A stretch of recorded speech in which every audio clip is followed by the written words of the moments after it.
Hola, ¿qué tal? Muy buenas tardes. Es un gusto estar aquí en la 30ª edición de la Feria Internacional del Libro Universitario. Estamos disfrutando aquí de una vista maravillosa de los lagos con un clima bastante agradable y esta tarde me es muy grato estar al lado del escritor Rogelio Guedea y en su encuentro con universitarios. Es un placer estar aquí y permítanme dar unos pequeños datos, ¿te parece? No nos vamos a leer toda su bibliografía porque es vasta, enorme, pero bueno. Es poeta, ensayista, novelista y traductor. Nace en la ciudad de Colima el 1 de abril de 1974. Es licenciado en Derecho y en Lengua y Literatura Españolas por la Universidad de Colima y doctor en Letras por la Universidad de Córdoba. Seas muy bienvenido. Y bueno, vamos a empezar esta charla. Queremos escuchar de este escritor tan prolífero en su obra literaria, tiene más de 50 libros escritos. Previo a este encuentro estábamos platicando acerca de todos los libros, yo preguntando por algunos. A mí en lo personal me gustan mucho. Algunos de poesía, claro está, pero me gusta también cómo trabaja lo que es la crítica literaria, en específico la poesía. Pero bien, desde el 2002 es la obra que conozco que se llama Ni siquiera el tiempo, el paso del tiempo, y creo que ha sido muy benevolente ese paso del tiempo contigo porque te ha permitido escribir esta cantidad de obras y pues de diferentes géneros. Y siendo Lady Gaga que presentaste ayer, lo cual me impactó mucho sobre todo las temáticas, qué es lo que quieres revelar, y vamos a platicar posteriormente de eso. Y bueno, si me permites, vamos a iniciar esta charla para universitarios con un comentario que expresaste hace algún tiempo en una entrevista con Mónica Lavín y Rosa Beltrán que me llamó mucho la atención, que dijiste: la percepción de las cosas cambia radicalmente después de 11 años en Nueva Zelanda. Habla sobre el tiempo de antes y sobre el tiempo después, pero antes fue tu estancia en España y después, bueno, en Nueva Zelanda. Fuiste el primer poeta que llevó sus poemas a Nueva Zelanda. Platícanos por qué, cuáles son los cambios y estos cambios, qué es lo que añaden a tu trabajo como escritor, que hubo un cambio muy hermoso. Déjenme comentarles que en este trabajo que él hace en España, los poemas son soledad, sobre todo, ¿no? De que algo extrañas, se te parecen todos extraños. Uno de los poemas que a mí me gusta mucho es, y te lo comentaba, Los que se compadecen. Te imagino caminando y viendo toda la gente que te iba rodeando. Entonces digo, ¡ay, qué tremendo! De veras que sí has de haber pasado una situación un poquito difícil, pero todas esas percepciones del antes y después, ¿cómo se manifiestan? Y se manifiestan hasta la actualidad. Yo podría suponer algunas cosas, pero se manifiestan en esta obra reciente. Así que adelante, seas bienvenido a esta feria. Bueno, muchas gracias a todos por estar aquí, y a Marcia por esta introducción, esta presentación. La verdad es de que cuando hablas de estas estancias en el extranjero, en realidad empecé con una estancia que me cambió absolutamente la vida. Cuando estaba en la preparatoria hice una estancia en California, en la Nogales High School, en West Covina, California. Tenía yo 16 años y para mí eso fue, yo creo que el primer gran choque cultural, social, emocional que yo tuve en mi vida, ¿no? Para empezar, había cambiado de patria, entraba a la patria del inglés. Sí. Es otro país, ¿no? El idioma es siempre una patria muy importante. Entonces para mí fue un choque tremendo, otra cultura, una preparatoria muy diferente a la mía, donde había mucha multiculturalidad, había asiáticos, había latinoamericanos, había hindúes, había, ¿no? árabes. Para mí aquello fue asombroso. Yo creo que a partir de ahí ya mi vida cambió absolutamente, para bien y para mal, porque cuando te vas dejas muchas cosas que vas a extrañar, pero por otro lado las empiezas a resignificar, a ver de otra manera. Y cuando yo estuve en Estados Unidos me pasó eso tan tremendo que yo empecé a escribir mis primeros poemas, porque me di cuenta, y ahora lo sé, que cuando hay cambios profundos en tu vida, en tu percepción, en tus emociones, lo primero que brota no es un libro de cuentos o un cuento, una novela, sino un poema, ¿no? Porque el poema está conectado con los grandes cambios, con las cosas profundas, con los grandes sedimentos del ser, de la condición humana, con los grandes temas también, el tiempo, la muerte, la soledad, el amor, ¿no? Entonces para mí fue aquella experiencia, la de Estados Unidos, pues tremenda. Cuando yo regresé a México, ya empecé a ser por primera vez un extranjero en mi ciudad. Y después vendría España, después vendría Nueva Zelanda, después vendrían unas estancias en Japón, etcétera. Pero obviamente todo el recorrido del ser poético, la evolución, empezó en West Covina, California, en la Nogales High School, y de ahí fue emigrando a otros lugares, pero siempre cada viaje fue una experiencia poética profunda, ¿no? Para explorar, como tú bien lo has comentado, estas fibras más íntimas del ser humano, de la condición humana. Me cambiaron absolutamente todo. Aprendí también, como uno lo aprende cuando lee, aprendí a relativizar las cosas. No todo es lo que creemos ni lo que decimos, cierto, sino que puede ser, ¿no? Lo que para nosotros aquí puede ser un pecado mortal, besar a alguien en la plaza pública, en otro lugar es lo más hermoso que pueda haber. Entonces empecé yo a relativizar las cosas, y eso me hizo como más tolerante, ¿no? Me dio más sentido de solidaridad, de entendimiento de la condición humana, etcétera. Yo creo que se afina esa percepción, es decir, se sensibiliza la vista de una manera impresionante, porque te sabes a lo mejor solo en ese lugar, tendrás compañeros, pero estás solo, no está el primer núcleo rodeándote. Y precisamente quiero compartir, si me permites, este texto, que es Los que se compadecen, que es un poema. A mí me encanta este poema, es corto. Dice: los que se compadecen, los que miran mi corazón herido, solo, esos que tienen hijos y sombras inofensivos, esos que preguntan por mis ojos tristes, por mi alma sin ti, los que tocan a mi puerta, los que riegan un poco mi alegría, aquellos que no saben mi nombre, aquellos que edifican viviendas, soles para su amargura, lluvias que limpian un poco mi esperanza, mis cicatrices, mis heridas puntuales como un reloj, ciertas como la mar que nos abraza o cierra. A esos les abrí hoy mi corazón y dejé que me crecieran hondo y ancho, y otra vez hondo como libertad. Me encanta, porque aquí precisamente mostramos esa percepción, una sensibilidad a la vista, a lo que estás. Y creo en lo personal que eso es una parte de la función de la poesía, es hacer visible lo que normalmente no vemos. Ahorita, decía yo al principio, vemos un lago maravilloso, la gente caminando, pero siempre hay una línea. A lo mejor ahorita tú que estás aquí, que es la primera vez que estás en este foro, que percibes otras cosas.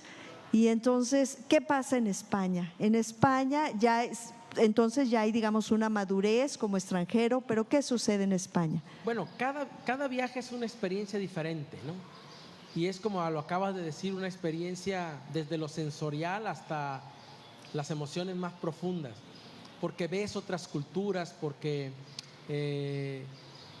entras en otros hábitos, porque conoces matices de otras personas, de otros rostros, porque la amistad es diferente de un lugar a otro. Así es. Porque el amor es diferente de un lugar a otro. Entonces, esto de que viajar es un gran aprendizaje, lo es, ¿no? Goethe, el gran autor alemán, lo decía, y uno lo va entendiendo conforme van pasando los años. Por eso a mí el viaje me ha parecido una posibilidad del aprendizaje siempre. Pero fíjate, Marcia, que no tiene que ser necesariamente un viaje de un país a otro, de una ciudad a otra.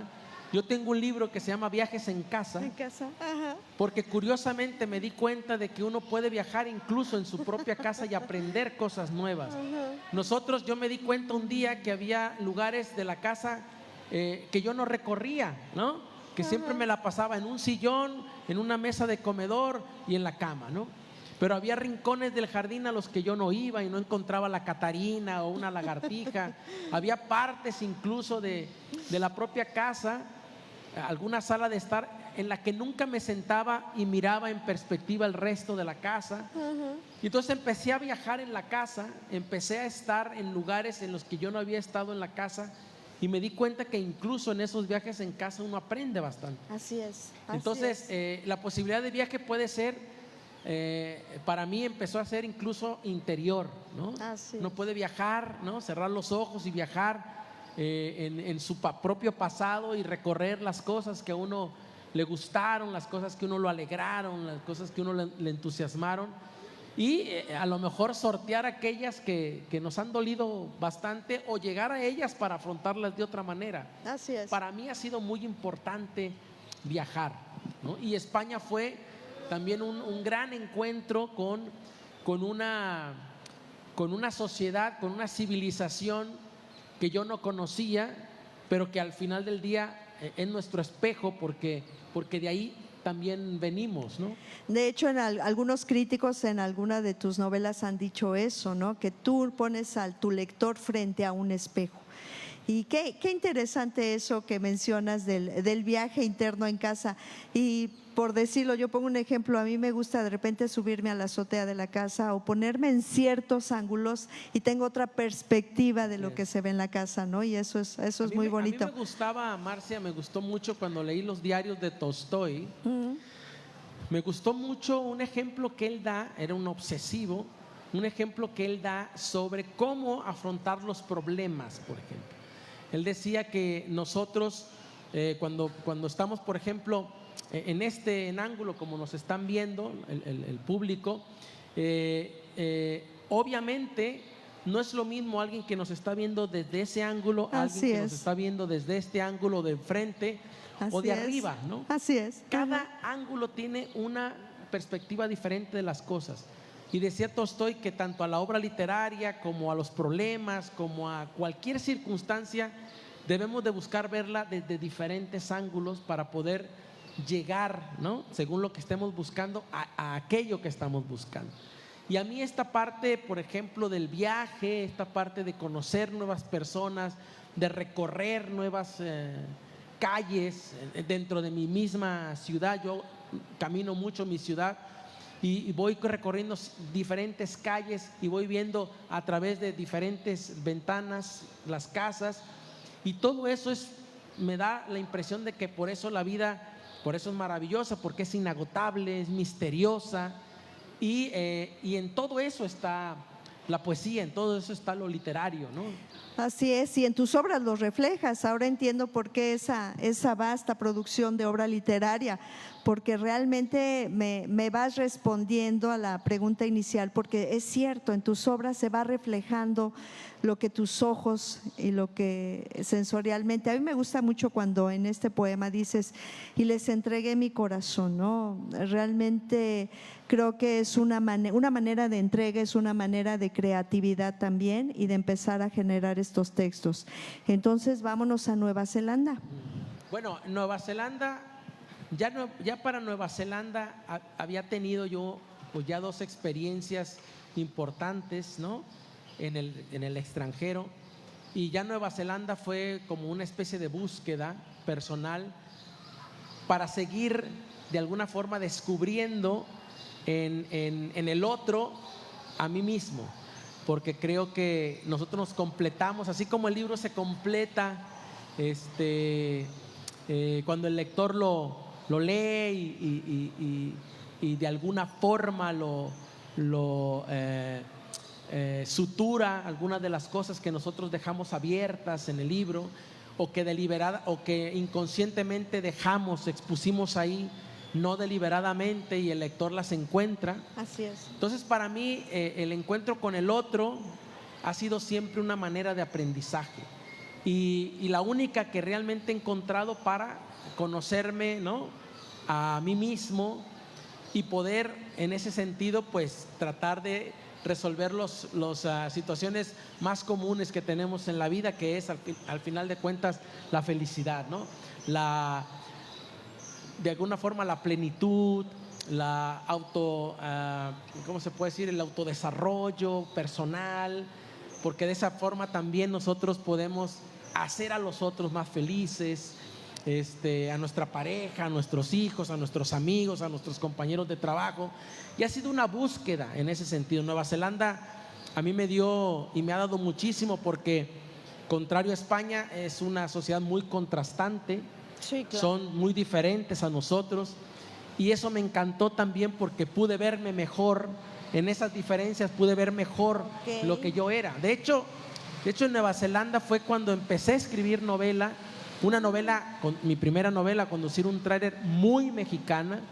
Y alguien podría pensar, bueno, ¿por qué en Nueva Zelanda escribiste una novela tan mexicana? Bueno, porque pude ver cuáles eran las cosas que le daban identidad a nuestra cultura, las cosas que eran genuinas de lo que somos. Y todo eso es Conducir un tráiler, mi primera gran novela. ¿Y cómo recibieron cuando empezaste a leer tu poesía? ¿Cómo recibieron las imágenes, vamos a decirlo? ¿Qué interpretaron a través de lo que tú decías?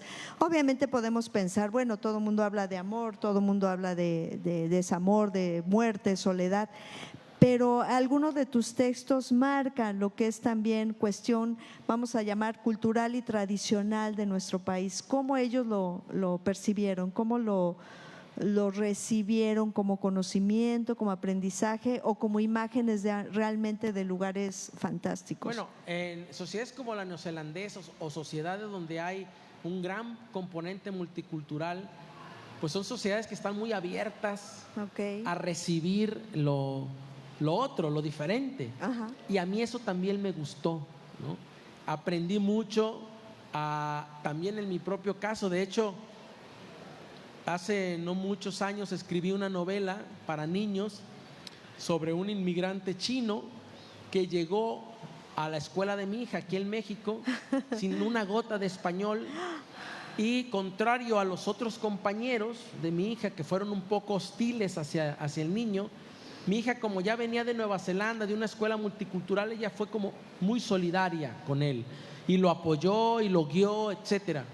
Entonces, a mí me gustó mucho que ese aprendizaje lo pudiéramos tener todos. Exacto. Para que en nuestro país pudiéramos ser también solidarios con el extranjero, con el inmigrante, y también comprensivos y compasivos con él. Entonces, mi poesía pues fue bien recibida.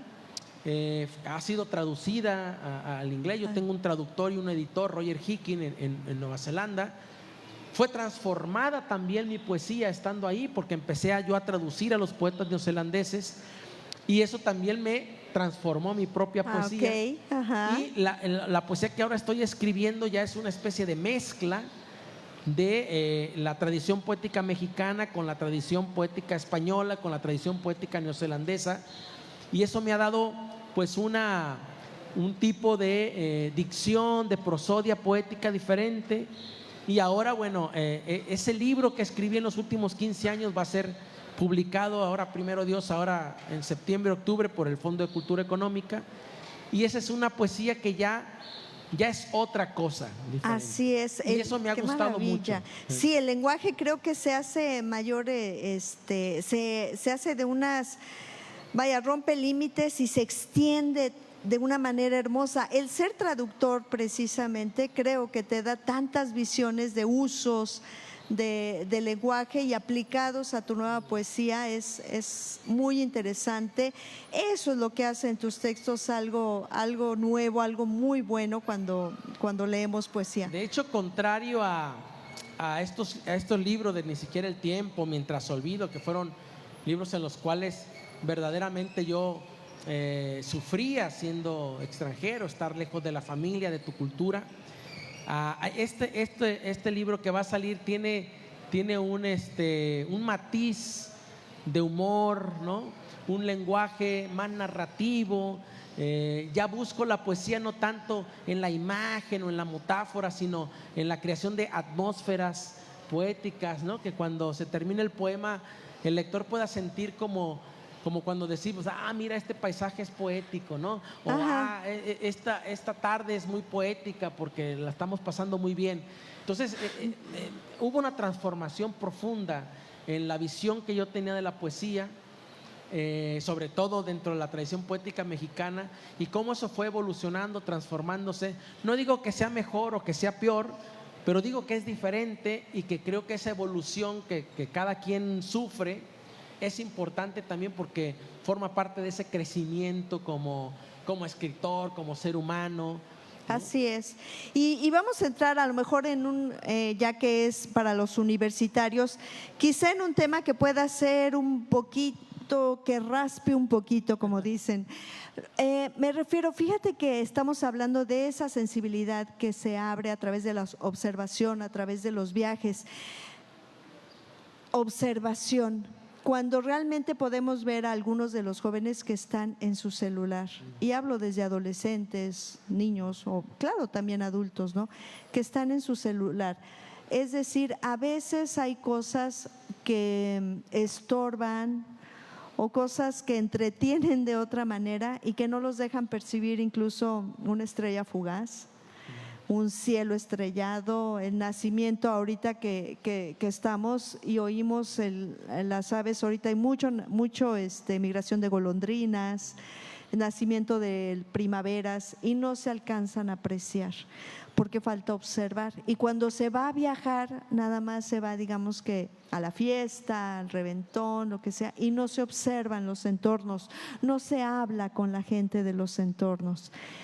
¿Qué podrías tú, y no vamos a decir aconsejar, pero cuáles son tus propuestas para que no sientan que un lenguaje paternalista, pero sí que propuestas en el aspecto de cuando viajen, qué necesitan observar para enriquecer, no solamente porque fueran todos escritores, sino por el hecho que tengan otra percepción de todo lo que les rodea, su vida, la familia, la escuela, en fin? Yo a mis estudiantes, yo soy profesor universitario, y efectivamente los he visto muy enganchados con el tema de las redes sociales, el TikTok y todo esto.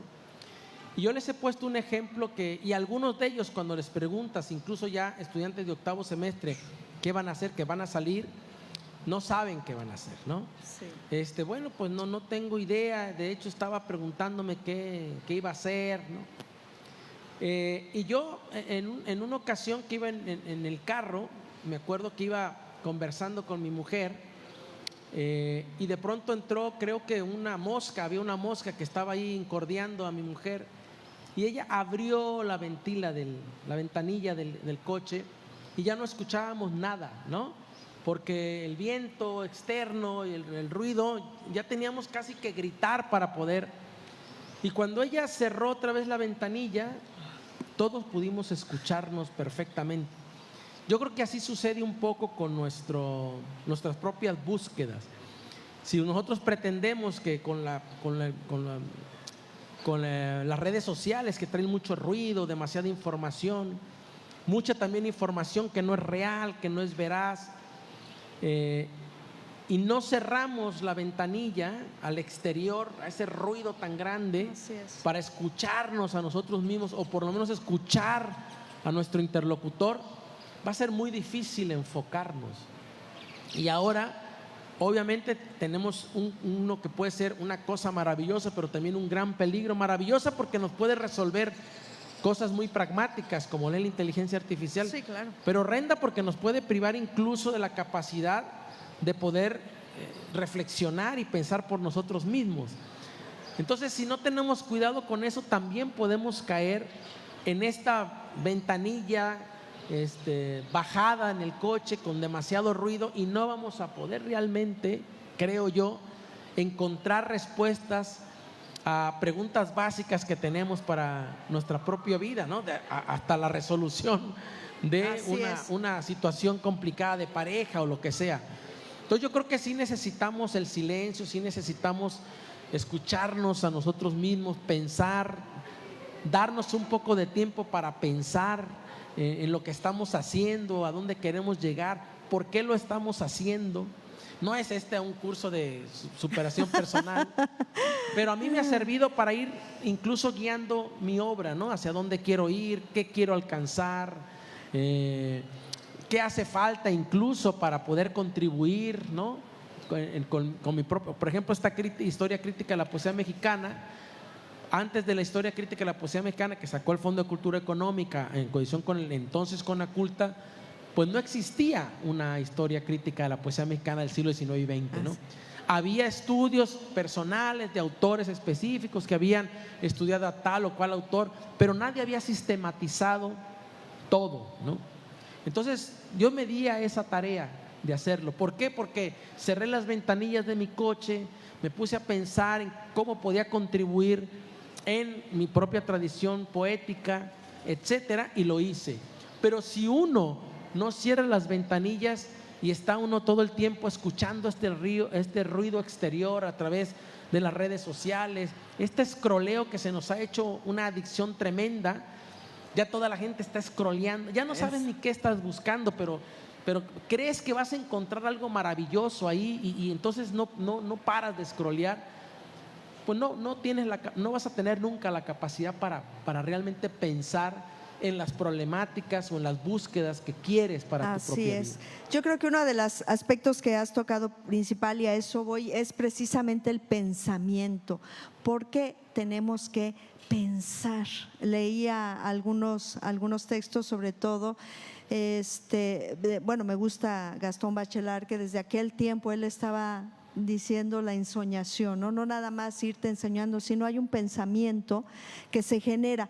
Y ese pensamiento, cuando se tiene una sensibilidad, que son los libros que a mí me encantan, hay un resultado que es la crítica. Cuán importante es no hacer lo que me dicen, sino cuestionar lo que me dicen, y que es a través de la crítica. Aquí hay 2 libros de Rogelio, que es Historia Crítica de la Poesía Mexicana, y es el tomo 1, y Poetas Mexicanos del 30. A mí como poeta me gusta mucho tener estos parámetros, primeramente de lo que se piensa de una u otra autor, qué es lo que se opinaba, qué es lo que se decía en ese tiempo, qué es lo que se puede decir ahora. A mí me interesa mucho porque eso me da mis bases para yo poder decidir, para yo poder hacer un laboratorio y generar un resultado, un producto. Yo te agradezco por hacer esta investigación, y es tan su búsqueda que podemos encontrar el reciente libro de Rogelio Guedea, que es Lady Gaga.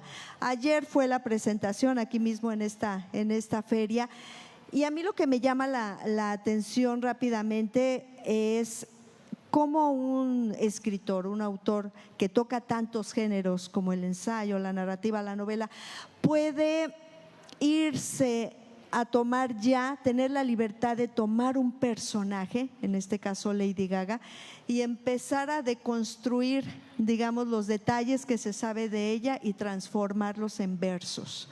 ¿Sí? ¿Cómo es este proceso? ¿Será acaso el resultado, digamos, de que ahora ya tienes esa licencia, de que ya les compartí lo que yo soy? Sigo siendo, como tú dices, pero a través de mis personajes. Bueno, muchas gracias, es una pregunta muy interesante, Marcia. Este libro de Lady Gaga es un libro de poemas, un poema largo, para ustedes que no, quizá algunos de ustedes no lo conozcan todavía, acaba de salir recientemente, pero es un libro que yo llegué a Lady Gaga, no es de mi generación, yo fui más bien cantante de boleros, cuando era joven cantaba en bares y en restaurantes, y esa es mi tradición, el bolero. Pero tengo una hija adolescente que ha escuchado a estas cantantes pop. Llegué a Lady Gaga viendo un documental sobre ella con mi hija y a mí me pareció muy interesante porque en el documental vi algunos guiños, algunos matices, algunas expresiones de esta emblemática y famosa y excéntrica cantante estadounidense, que me parecieron que había algo más profundo que lo que superficialmente parece.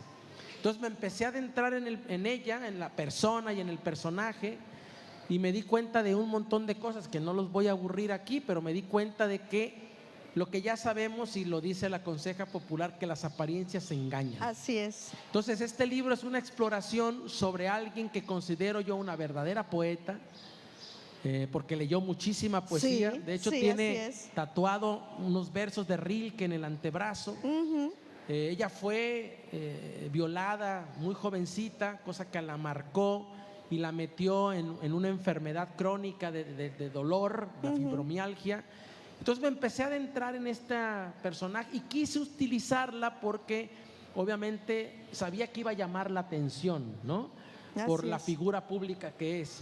Pero quería reflexionar a través de ella, a través de ella sobre el tema de la fama y del dolor, y de cómo ella, por ejemplo, estando en una conversación como la que tenemos ahora, Marcia, con un público enorme y maravilloso como sí.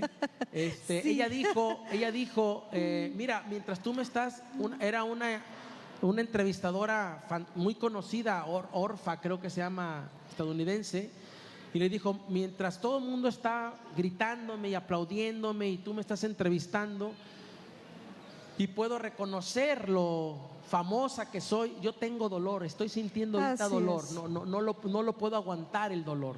A mí, como yo vi todos sus documentales, leí todas sus biografías, escuché toda su discografía, me pareció que había algo que explorar poéticamente a través de eso. Y además también, lo quiero decir, quería yo hacer un ajuste de cuentas para que, aquí está el libro Lady Gaga, alguien se puede acercar a comprarlo. Quería hacer un ajuste de cuentas también con la mujer, ¿no? Ajá. Que ahora hay esta tendencia tan grande que tenemos de estos micromachismos y del daño que hemos hecho a las mujeres de manera inconsciente o deliberadamente por las razones que ya sabemos.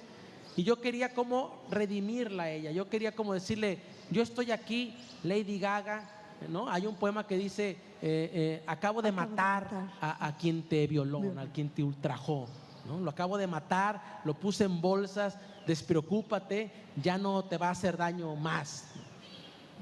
Eso poéticamente, no vayan a creer que... Sí, no, entonces, sí, no. bueno, no se pueden decir las cosas que uno plantea en un libro de poemas o en un poema, porque como lo he dicho, el lector va a completarla. Son muchas cosas. Cada lector va a encontrar muchas respuestas o preguntas. Se va a hacer cuando esté leyendo ese texto, cuando lo esté confrontando ese texto. Que esa es la intención, el círculo del cual queremos cerrar, que cada lector no solamente lea una bonita historia, lea un poema doloroso, sino que tenga su propia interpretación, su propia versión. Eso es el pensamiento crítico. Y bueno, queremos saber si alguien quiere participar con un comentario, con una pregunta. Está aquí nuestro autor y tenemos 5 minutos, me dijeron. Bueno, tenemos 5 minutos. Si alguien quiere, se nos fue el tiempo muy rápido. Si alguien quiere hacer un comentario, adelante. Ya va para allá el micrófono. Alguien, un comentario. Y bueno, para los que no habían llegado en un principio, a lo mejor Rogelio Guedea tiene más de 50 libros escritos. Quizás si no hay comentario podemos cerrar leyendo un poema. Sí, por favor, poemas, ¿no? Por favor, vamos a escuchar. Poemas de este libro de Ni siquiera el tiempo, que escribí en España en aquellos momentos de soledad, sí. ¿no? Bueno, cerramos con este poema que dice: ayer escuché una canción que se parecía mucho a tu cuerpo. O sea que estuve triste de adioses toda la noche, de ausencias. Estuve triste porque la canción no terminaba y era como tu cuerpo. A veces me pregunto cómo pudiste aparecer a tan altas horas de mi dolor. Me pregunto por qué con la soledad siempre me encuentro. Te digo que ayer escuché una canción que se parecía mucho a tu cuerpo y me sentí como un condenado, como un pajarito cantando arriba de un árbol seco. Muchas gracias a todos. Muchísimas gracias. Agradecemos la presencia en estos encuentros con universitarios. Gracias, Rogelio, queda un placer charlar con ustedes y seguimos en los eventos de esta maravillosa Feria Internacional del Libro Universitario. Gracias.